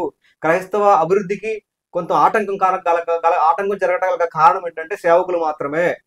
చూడండి, అన్ని జనుల నుండి దేవుడి వైపు తిరుగుతున్న వారిని కష్టపెడుతున్నారు. 15-20 విగ్రహ సంబంధమైన అపవిత్రతను అని ఉంది. కాబట్టి ఏం చేస్తున్నారు, విగ్రహ సంబంధమైన సరికి ఈ హిందూ ఆచారం, ఇది విగ్రహ సంబంధమైన ఆచారం, హిందూ ఆచారం కాబట్టి తాళిబొట్టు బొట్టు మెట్టలు ఇవన్నీ వద్దు అనే కాన్సెప్ట్ తీసుకొచ్చారు. గాజులు ఇవన్నీ తీసుకొచ్చారు. విగ్రహ సంబంధం అనేది ఎప్పుడు అవుద్ది? విగ్రహ సంబంధం అనేసరికి ఒక్క వచనాన్ని తీసుకున్నారు. అది విగ్రహ సంబంధం అంటే బంగారం కాన్సెప్ట్ కూడా చెప్పాను మీకు. శివుడు మోహిని వెనకాల పరిగెడుతున్నప్పుడు విష్ణువు మోహిని వేషం ధరించుకొని పరిగెడుతున్నప్పుడు, శివుడు వెనకాల వెళ్ళి పరిగెట్టినప్పుడు, శివుడు మోహిని వెనకాల పరిగెడుతున్నప్పుడు కార్చుకున్న వీర్యమే బంగారము శివపురాణం ప్రకారంగా. మరి బంగారంలో విడిచిపెడతారా? అలా కాదు, చరిత్ర చూస్తే. సరే చూద్దాం. సరే విగ్రహ సంబంధమైనది అంటే ఏంటంటే బైబిల్ ప్రకారంగా ఇదే అపోస్తుల కార్యం, ఎక్కడో కాదండి, ఇదే అపోస్తుల కార్యం 15వ అధ్యాయము చూద్దాం. 15వ అధ్యాయంలో చూడండి, అన్ని జనులుగా నుండిన సహోదరులకు శుభము అంటే అన్ని జనులకు సంబంధించిన విషయమే. విగ్రహములకు అర్పించిన వాటిని రక్తమును గొంతు పిసికిన చంపిన దానిని జాగ్రత్తను విసర్జించవలను. ఇక్కడ ఏంటి, ఇదే అపోస్తుల కార్యంలో ఏంటి, విగ్రహ సంబంధమైనది అన్ని జనులకు కష్టపెట్టద్దు అంటే విగ్రహ సంబంధమైన దాన్ని జాగ్రత్తమును గొంతు పిసికిన దాన్ని రక్తమును విసర్జించాలి అనే కాన్సెప్ట్ లో విగ్రహ సంబంధమైనది అంటే అర్థం ఏంటంటే, బైబిల్ చెప్తున్న అర్థం ఏంటంటే, మీరు అనుకున్నట్టు కాదు, వాళ్ళ పెళ్లిళ్ళు అది జరుగుతుంది కాబట్టి మన పెళ్లిళ్ళు అది వద్దని కాదు చెప్పేదేనండి. విగ్రహ సంబంధమైనది అంటే అర్థం ఏంటంటే, విగ్రహ సంబంధమైన అర్థం ఏంటంటే విగ్రహాలకు అర్పించిన దానిని అని అర్థం. ప్రకాష్ గారు నువ్వు చెప్పింది కరెక్టే, విగ్రహార్పితము వద్దని. తాళిబొట్టు అలాగే మెట్టులుగా ఏ విధంగా విగ్రహ అర్పితంగా తీసుకోవట్లేదండి. ఏ సేవకుడు విగ్రహాన్ని అర్పించి తీసుకురాడు. వివాహమైనందుకు గుర్తుగా భారతదేశంలో వివాహమైన స్త్రీని చూసే వివాహమైనది అని చెప్పి చూడటానికి గల చూసే గుర్తులు ఏవైతున్నాయో గుర్తుగా పుణ్య స్త్రీగా లేకపోతే పెళ్ళైన స్త్రీగా భర్త కలిగిన స్త్రీగా తాళిబొట్టు మెట్టలు బొట్టు అనేది చూస్తారు కాబట్టి దానికోసం ధరిస్తున్నారు అని చెప్పి పాస్టర్లు పెళ్లి చేస్తారండి. అంతే తప్ప విగ్రహానికి అర్పించి తీస్తారండి. విగ్రహ సంబంధమైనది అంటే అపోస్తుల కార్యం 15వ అధ్యాయంలో విగ్రహ సంబంధమైనది అంటే అపోస్తుల కార్యం 15:20 ప్రకారం విగ్రహ సంబంధమైనది అంటే విగ్రహాలకు అర్పించినది అని అర్థం. విగ్రహాలకు అర్పించింది తీసుకోవద్దంటే ప్రసాదం కానీ విగ్రహానికి అర్పించింది కానీ తీసుకోవద్దని కాన్సెప్ట్ తప్ప, దాన్ని బేస్ చేసుకొని కనీసం ఒకరు చచ్చిపోతే, ఇప్పుడు సొంత అమ్మ వీళ్ళు జరిగిన కార్యక్రమాల్లో లేకపోతే దినకార్యాలు వాటిల్లో రావట్లేదు, సొంత కొడుకు తల్లి విషయంలో కానీ ఇక్కడ ఆ చుట్టాల బంధువుల్లో ఎవరైనా సరే ఒకళ్ళు చచ్చిపోయినా కూడా దినకార్యానికి వెళ్ళట్లేదు. దినకార్యానికి వెళ్ళి నువ్వు ప్రార్థన చేసుకొని తిను. వాళ్ళు విగ్రహం చెప్తున్నా, హైందవులు చాలా మంచి వాళ్ళు ఉన్నారండి. 195 మంది కూడా మన క్రైస్తవులు అని చెప్పి తెలుసుకుంటే ప్రసాదాన్ని మనకి పెట్టరు, వాళ్ళు విగ్రహాల దగ్గర పెట్టింది పెట్టరు. ఏమండి ఇది ప్రసాదం కాదండి, ఇది మా దేవుడి దగ్గర పెట్టింది కాదండి, ఇది మామూలుగా వండిందండి, అందరి కోసం వండి తినండి అని చక్కగా చెప్పి మరి ఇస్తారండి. అయినా సరే అసలు ఆ ఛాయకి వెళ్ళకూడదు, ఆ ఏరియాకి వెళ్ళకూడదు. వాళ్ళ ఆచారం ప్రకారం వాళ్ళు ఏదో చేసుకుని వాళ్ళ వరకే తింటారు, వాళ్ళకి పెట్టరు. అయినా కూడా దినకార్యం అంటే ఇప్పుడు పెళ్లి సంతోషం కలిగిన వాడి దగ్గరికి వెళ్ళటం కంటే బాధపడుతున్న వాడి దగ్గరికి వెళ్ళాలి అని బైబిల్ చెప్తున్నా కూడా ఆ వచనం వీళ్ళకి అనవసరం అండి. వీళ్ళు పెట్టిన శాస్త్రులు పరిశీలన కదా, వీళ్ళు ఆ రూల్స్ పెట్టుకున్నారు కదా, అందుకే దినకార్యాలకు వెళ్ళటం మానేస్తారు. దానివల్ల క్రైస్తవ్యాన్ని వ్యతిరేకిస్తున్నారు, ఈ మతం మనకు వద్దనుకుంటున్నారు. ఎక్కువగా హిందువులు వ్యతిరేకించడానికి క్రైస్తవ్యానికి కారణమే కొంతమంది క్రైస్తవ శాస్త్రులు పరిశీలన పెట్టినటువంటి నియమాలు. గుర్తుపెట్టుకోండి. ఇప్పుడు విగ్రహ సంబంధమైనది అంటే అర్థం ఏంటంటే విగ్రహ అర్పితము, విగ్రహానికి అర్పించి తీసుకోవద్దన్నాడు తప్ప విగ్రహ సంబంధమైనది అంటే వాళ్ళ ఆచారాలు కాబట్టి మనం పాటించమంటే వాళ్ళ ఆచారాలు కొబ్బరి బొండాలు, నిమ్మకాయలు చెప్పాను కదా, పూలు, బంగారము, అరటికాయలు, ఇవన్నీ చెప్పే లిస్టు అదంతా కూడా వాళ్ళ విగ్రహ సంబంధంగా చేస్తారు. అవన్నీ కూడా మీరు పాటించడం మానేస్తారా మీ పెళ్లిల్లో, మీ నిత్య దయానంద జీవితంలో, మీ యొక్క ఆచారాల్లో, క్రైస్తవ విధి విధానాల్లో కూడా పాటించడం మానేస్తారా? పసుపు కానీ అలాంటివన్నీ. సరే విగ్రహాలకు అర్పించిన అర్థం అండి, ఏదైతే మంగళసూత్రం కానీ మెట్లని ఇవన్నీ విగ్రహాలు అర్పించి కాదండి, పెళ్ళెందుకు గుర్తుగా అని గుర్తుపెట్టుకోండి. ఈ అవశ్యమైన వాటికంటే ఎక్కువైన ఏ భారమును మీ మీద మోపకూడదని పరిశుద్ధాత్మకు మాకును తోచెను. అనవసరమైన భారాలు మోపొద్దు, కష్టపెట్టొద్దు అని బైబిల్ చెప్పింది. ఆ రోజుల్లో అంటే ఏది ఉత్తమమో దాన్ని ఎతికి వచ్చిన పెట్టలేదు. ఇక్కడ సమస్తము ఎరిగి మేలనేది చేపట్టుడి అని బైబిల్లో ఉంటుంది. బైబిల్ బాగా తెలిసిన పండితులే కదా. దీనివల్ల ఉపయోగం ఉందా, నష్టం ఉందా, క్రైస్తవ సమాజానికి ఉపయోగం ఉందా, నష్టం ఉందా, దీనివల్ల లాభమా కాదా మనకి అని ఆ ప్రకారంగా మనం ముందుకు వెళ్ళాలండి. వివేచన కలిగి, పాము వల్ల వివేచన కలిగి వెళ్ళాలండి. మనం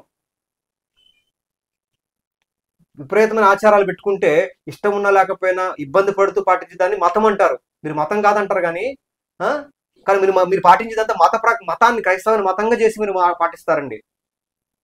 మూఢాచారాలు కలిగిందని మతం అంటుంటారు కదా. మతం సబ్జెక్టులు వేరే, మీరు డిస్కషన్ చూడండి.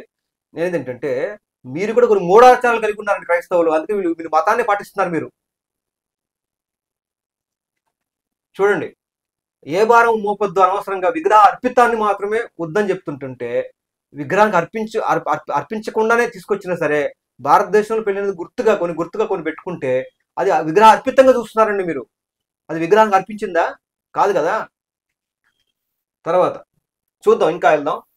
ఈ ఒక్క వచనమే కాదు, ఇక్కడ చూడండి బైబిల్ ఎలా తప్పుగా అర్థం చేసుకుంటారో. మొదటి కొరింథీ రాసిన పత్రిక 8వ అధ్యాయం 1వ వచనం, విగ్రహములకు బలిగా అర్పించిన వాటి విషయము అని ఉంది. విగ్రహానికి బలి అర్పించినప్పుడు కాన్సెప్టే, విగ్రహాల దగ్గర పెట్టినప్పుడు మాత్రమే అనే కాన్సెప్ట్ చూడండి. అంతే తప్ప కటికి వాణి అంగడిలో అమ్మినదేదో అది తినవచ్చును. విగ్రహాల దగ్గర పెట్టినటువంటి మాంసం తినొద్దు తప్ప ఆ మాంసం బయట అమ్మితే తినొచ్చు. అలాగే విగ్రహాల దగ్గర పెట్టిన పసుపు మనకు అనవసరం, కానీ బయట పసుపు ఉంటే మనం వాడుకోవచ్చు పెళ్లిలో. అలా విగ్రహాల దగ్గర పెట్టింది ఏదైతే ఉందో అది మనకు అనవసరం, కానీ బయట కటికివాణి అంగడిలో బయట సమాజంలో ఏది అమ్మినా అది పవిత్రమే అని చెప్తున్నా సరే, అది విగ్రహాల దగ్గర కూడా వాడతారు కదండి, పెళ్లి వాళ్ళ విగ్రహ సంబంధమైన వాటిలో కూడా వాడతారు కదండి, వాళ్ళ పూజల్లో వాడతారు కదండి అని మానేస్తున్నారా? పూజల్లో వాడేది విగ్రహాల దగ్గర పెట్టింది అదంతా వాళ్ళకి పవిత్రం, కానీ మనకు పవిత్రం కాదు. అంగడి సరుకులు మనం కొనుక్కునేది ఏదైతుందో అదంతా కూడా పవిత్రమే అని బైబిల్ చెప్తున్నా సరే దాన్ని విగ్రహార్పితంగా ఎలా చూస్తారండి మీరు? ఎలా చూస్తారు? మంగళసూత్రం కాకపోతే సిలువ సూత్రం పెట్టుకోండి. ఇప్పుడు కాళ్ళకు చుట్టులు ఏమైందండి దానివల్ల? దాని వెనక బోల్డ్ ఉందండి. కామం, స్త్రీలు ఏళ్ళు రుద్దుకున్నంత మాత్రం కామం ఎక్కువైపోద్దని అలా పెట్టారండి. వాళ్ళు ఏ ఉద్దేశంతో పెట్టారు నీకు అనవసరం. ఇప్పుడు ఏ ఉద్దేశంతో నేను చూస్తున్నారు? నీకు పెళ్ళైందని చూస్తున్నారా, పెళ్లి కాలేదని చూస్తున్నారా, విధవగా ముండపగా చూస్తున్నారా? వాళ్ళు ఏ ఉద్దేశంతో చూస్తున్నారు? దాన్ని వ్యతిరేకించాలి, దాన్ని ఎదుర్కోవాలి, కొంతమంది రాబట్టాలని చూస్తున్నా అనే ఉద్దేశం నీ మనసులో అలాంటి ఉద్దేశం కలిగి ఉండాలి తప్ప ఏదేదో ఆలోచించి తీసేస్తున్నారు. సరే, నేనేంటంటే విగ్రహాల దగ్గర పెట్టింది మాత్రమే అపవిత్రం తప్ప బయట బజార్ల మీద అంతా కూడా పవిత్రమే. కాబట్టి పాస్టర్లు ఏది పెళ్లిలో మంగళసూత్రమే కానీ ఉంగరమే కానీ ఏదైతే చేస్తారో అదంతా కూడా కొనుక్కొచ్చుకున్నది, విగ్రహాలు పెట్టిన దగ్గర కాదు, విగ్రహార్పితం కాదు. తర్వాత మొదటి కొరింథీ 10:26 చూడండి, 28, ఇది బలి అర్పించబడిందని చెప్పిన ఎడల అట్లు తెలిపిన వాని నిమిత్తం మనస్సాక్షి నిమిత్తం తినకుడే. ఒకవేళ ఇప్పుడు దినకార్యాలు వాటికి వెళ్ళినప్పుడు ఇది మా దేవుడికి బలిచ్చాము, మేకపోతును బలిచ్చాము, మా దేవుడి ముందు బలిచ్చాము కాబట్టి ఆ మాంసం పెడుతున్నాము అంటే తినబాకు. అట్లా కాకుండా వాడేదో దినకార్యాలప్పుడు వాడు కోడి కోసుకొని పెట్టుకుంటే అప్పుడు వెజిటేరియన్ తిను. బలి అర్పించిందంటే వాడు పెట్టడం మ్యాక్సిమం పెట్టట్లేదండి, పెట్టరు, క్రైస్తవులు తినడం తెలుసు. ఒకళ్ళు బలి అర్పించిందని చెప్తే తినకు తప్ప బలి అర్పించిందని చెప్పకపోతే ఇది కాదండి మీకు అందరి కోసం సపరేట్గా వండామని చెప్తే తినండి. కొన్ని కార్యాలకు వెళ్ళండి, వాళ్ళతో కలవండి. చూడండి తర్వాత మొదటి కొరింథీ రాసిన పత్రిక 8:9 వచనం, మీకు కలిగి ఉన్న ఈ స్వాతంత్ర్యం వలన బలహీనులకు అభ్యంతరం కలగకుండా చూచుకొనుడి. ఇప్పుడు తాలిబొట్టు నా ఇష్టం అండి నేను కట్టను, మంగళసూత్రం నేను కట్టనండి, అలాగే మెట్టలు తీసేస్తానండి, నా ఇష్టం అండి, నా స్వాతంత్రం నా ఇష్టం అండి అంటారా? బైబిల్ అలా చెప్పట్లా. నీ ఇష్టం అని చెప్పి నీకు నచ్చినట్టు కాదు, బలహీనులు ఎవరెత్తున్నారో వాళ్ళకి అభ్యంతరం కలగకుండా నువ్వు మెలగాలి, సమాజంలో మెలగాలి. నీ ఇష్ట ప్రకారం నీ స్వాతంత్రాన్ని బట్టి నువ్వు అలా ఉంటానంటే కుదరదండి. నీ స్వాతంత్రాన్ని బట్టి అలా ఉంటానని కుదరదు. నీ స్వాతంత్రాన్ని పక్కన పెట్టి బలహీనుల కోసం ఎవరైతే క్రైస్తవంలోకి ఈ యొక్క మంగళసూత్రం విషయంలో, బొట్టు విషయంలో, మెట్టల విషయాలు, వీటి విషయాల్లో రావట్లేదో, మల్లెపూల విషయంలో కూడా తప్పితే రావట్లేదో అలాంటి వాళ్ళు బలహీనులు ఎవరైతున్నారో వాళ్ళ కోసం అవసరమైతే పాటించు. బలహీనుల కోసం నీకు ఇష్టం ఉన్నా లేకపోయినా నీ స్వాతంత్రాన్ని పక్కన పెట్టి పాటించు. మొదటి కొరింథీ 8:11, ఎవని కొరకు క్రీస్తు చనిపోయినో ఆ బలహీనుడైనా నీ సహోదరుడు నీ జ్ఞానమును బట్టి నశించును. నాకు జ్ఞానం ఉంది, చదువుకున్నాను, హిస్టరీ తెలుసు, వాటి వెనక బ్యాక్గ్రౌండ్ తెలుసు, నీ చదువును బట్టి నీ జ్ఞానాన్ని బట్టి వాడు నశించిపోతున్నాడు, చాలా మంది రక్షణ పొందుకోవటం లేదు. నీ స్వతంత్రాన్ని పక్కన పెట్టు, నీ జ్ఞానాన్ని పక్కన పెట్టు, నీ పరిశీలన పక్కన పెట్టు, వాళ్ళ కోసం కొన్ని చెయ్యి. విగ్రహ అర్పితం చేయబాక, కానీ కొన్ని విషయాలు గౌరవించుతూ వాళ్ళతో కలిసిమెలిసి జీవించాలి. ఇలాగో సహోదరులకు విరోధంగా పాపము చేయటం వలన వారి బలహీనమైన మనస్సాక్షిని నొప్పించడం వలనను వాళ్ళు నొప్పించొద్దంట, వాళ్ళని నొప్పించొద్దు. విరోధంగా ప్రవర్తించడం పాపం అని చెప్తుంది బైబిల్. బలహీనులుగా ఉన్నారండి వాళ్ళు. పెళ్ళైన స్త్రీకి పెళ్ళైంది అంటానికి తాళిబొట్టు అవసరము. ఈ భారతదేశంలో పెళ్ళైందంటే మెట్టలు అవసరం, పెళ్ళైందంటే బొట్టు అవసరం. అలాంటి వాళ్ళు బాధ పెట్టడం అనేది పాపము. పాపం అది విగ్రహార్పితం కాదు, పెళ్ళికి గుర్తుగా. 2 విషయాలు ఉన్నాయి, గుర్తుపెట్టుకోండి. విగ్రహానికి అర్పించి ప్రసాదం వేయడం వేరు, ప్రసాదం తీసుకోబాక, వాళ్ళు బాధ పెట్టినా పర్వాలేదు. కానీ తాళిబొట్టు ఇవి కాన్సెప్ట్ లో పెళ్ళైనందుకు గుర్తుగా ప్రార్థన చేసి పెట్టుకో. అప్పుడేమవుద్ది, పాపం చేసిన వాడు వాళ్ళకి విరోధంగా నువ్వు వాళ్ళని బాధ పెట్టడం అనేది పాపము అని చెప్తుంది బైబిల్. కాబట్టి వాళ్ళని నొప్పిస్తున్నావు అని చెప్తుంది బైబిల్. చూడండి తర్వాత, మీరు క్రీస్తుకు విరోధంగా పాపం చేయవారగుచున్నారు. కాబట్టి గుర్తుపెట్టుకోండి, ఆలోచన చేయండి. 1 కొరింథీ 8:13, నా సహోదరునికి అభ్యంతరం కలిగిన ఎడల నేను ఎన్నటికీ మాంసము తినను. చూసారా, మన ఇష్ట ప్రకారంగా జీవించమని బైబిల్ చెప్పట్లేదండి. నీ ఇష్ట ప్రకారం నువ్వు జీవిస్తానని కుదరట్లేదు బైబిల్. నీ స్వతంత్రాన్ని పక్కన పెట్టమంటుంది. నీ సహోదరులను రక్షించడం కోసం, మీ వాళ్ళని రక్షించడం కోసం, మీ బంధువులను, మీ సహోదరుని, మీ యొక్క చుట్టుపక్కల ఉన్న వాళ్ళని రక్షించడం కోసం కొన్ని విషయాల్లో ఎగ్జామ్షన్ తీసుకొని నీకు ఇష్టం లేకపోయినా సరే ఆ ప్రకారంగా జీవించమని బైబిల్ చెప్తుంది. నీ సహోదరుడు పౌలు ఏం చేస్తున్నాడు, మాంసం తినేవాళ్ళు తినని వాళ్ళు మన పక్కన ఉంటే వాళ్ళ కోసం మాంసం తినబాక అని చెప్తుంది. అంటే నీ స్వతంత్రాన్ని, నీ ఇష్టాన్ని పక్కన పెట్టి వాళ్ళ కోసం జీవించు, వాళ్ళు రాబట్టడం కోసం అని బైబిల్ చెప్తుందండి. తర్వాత 1 తిమోతి 2:9, తగుమాత్రపు వస్త్రముల చేతనే గాని అని ఉంది. చూడడా, తగుమాత్రపు వస్త్రం చేతనే ఉంది కదా. ఇప్పుడు అదే 1 తిమోతి 2:9 తగుమాత్రపు వస్త్రం చేతనే అని ఉంది.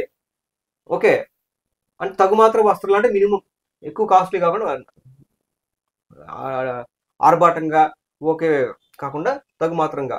తర్వాత 1 పేతురు 3:3, బంగారం నగలను పెట్టుకున్నట్టయో వస్త్రములు ధరించుకున్నట్టయో అని ఉంది. అంటే వస్త్రం ధరించుకోవద్దని చెప్తున్నాడా? కాదు. ఈ వచనాన్ని ఎలా అర్థం చేసుకోవాలనేది బైబిల్లో మరొక వచనాన్ని చూసి నేర్చుకోవాలి. వస్త్రములు ధరించుకోవటం అంటే బట్టలు ఇప్పుకొని తిరగమని కాదు. 1 పేతురు ప్రకారంగా, 1 తిమోతి ప్రకారంగా తగుమాత్రంగా ధరించుకోవాలి అని తీసుకోవాలి. 2 వచనాలని దగ్గర పెట్టు. అదే అక్షరము చంపును అంటే చూడండి, వస్త్రం ధరించుకోవటం అంటే అక్షరం చంపడం. ఈ బైబిల్ వాక్యాన్ని అక్షర రూపంలో తీసుకుంటే నగ్నంగా తిరగాలి, అలా చెప్తుందా బైబిల్? అలా చెప్పదు. బైబిల్ యొక్క సారాంశం సత్యము అంటే అర్థం ఏంటి? 1 తిమోతి 2:9 ప్రకారం తగుమాత్రంగా అంటే వస్త్రములు చేతనే, అంటే ఉద్దేశంలో, రైటర్ యొక్క ఉద్దేశంలో వస్త్రములు చేతనే అంటే ఏంటి? తగుమాత్రంగా ఉండే వస్త్రంతో. బొట్టు పాటించరు, బొట్టు తీసేస్తారు, తాలిబొట్టు తీసేస్తారు, అన్ని తీసేస్తారు, కానీ మిగులు వెలగల వస్త్రాలు ధరిస్తారు, తగుమాత్రంగా ఉండరు. మిగులు వెలగల ఆభరణాలు ధరిస్తారు, తగుమాత్రంగా ఉండరు. మరి అవన్నీ కూడా ఏంటండి? ఇదేమి 2:4 ఇదే రకమైన వేషధారణ. ఆలోచన చేయాలి. ఇక చూడండి, ఇక్కడ ఈ వచనంలో తగుమాత్రం గురించి చెప్పాను. 1 పేతురు ప్రకారంగా నగ్నంగా ఉండమని కాదు, 1 తిమోతి ప్రకారంగా తగుమాత్రంగా ఉండమని. అలాగే 1 తిమోతి ప్రకారంగా బంగారంతోనూ ముత్యములతోనూ మిగులు వెలగ వస్త్రములతోనే అంటే బంగారంతో ముత్యంతో అంటే బంగారమే ధరించొద్దని కాదు. కొన్ని సంఘాలు అలా ఉన్నాయి, చెప్తున్నాను. తగుమాత్రం అనేసరికి తెల్లచీర కట్టుకుని తిరుగుతున్నారు. ఇక తగుమాత్రం అనేసరికి ఈ తెల్లచీర కట్టుకోవడం వల్ల ఏమైందంటే అవతలు విధవలు తిరుగుతుంటారు కదా, ఆ టైప్లో తిరుగుతున్నారు. కాబట్టి ఆ కోణంలో చూస్తూ మాట్లాడుతూ ఉన్నారు. తగుమాత్రంగా అంటే తగుమాత్రంగా దగ్గర ఏముంది?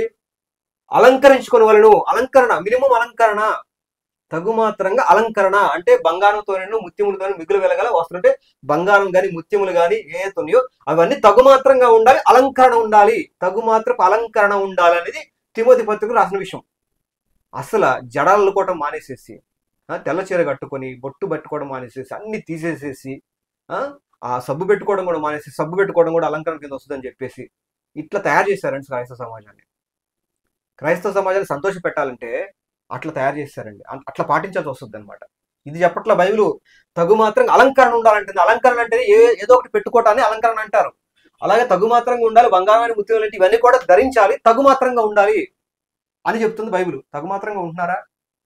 తగుమాత్రంగా ఉండరండి. మళ్ళీ కొంతమంది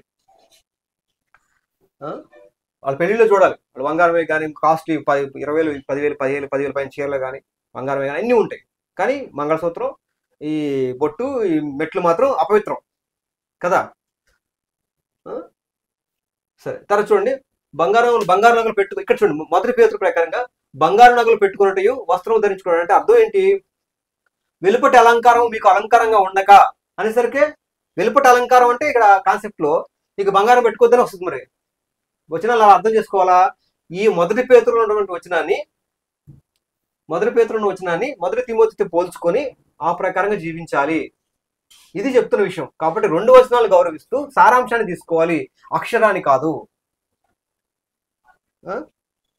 బైబిల్లో ఉంటుందండి క్లియర్గా, అక్షరం చంపును ఈ వాక్య సారాంశం సత్యాన్ని మన బైబిల్లో ఉంటుంది. ఒక్కసారి సరే ఆ రెఫరెన్స్లో మీరు కామెంట్లు పెడితే చూడండి. తర్వాత చూడండి,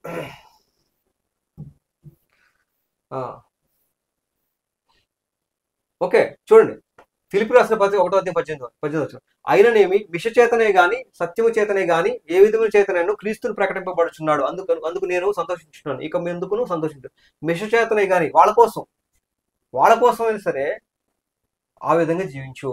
ఏదో రకం సంపాదించే ఆలోచన చేయాలి తప్ప అందరినీ దూరం చేసుకునే పని, ఎక్కువ మంది దూరం చేసుకునే పని, భారతదేశ ప్రజలను దూరం చేసుకునే పని చేయబాకండి.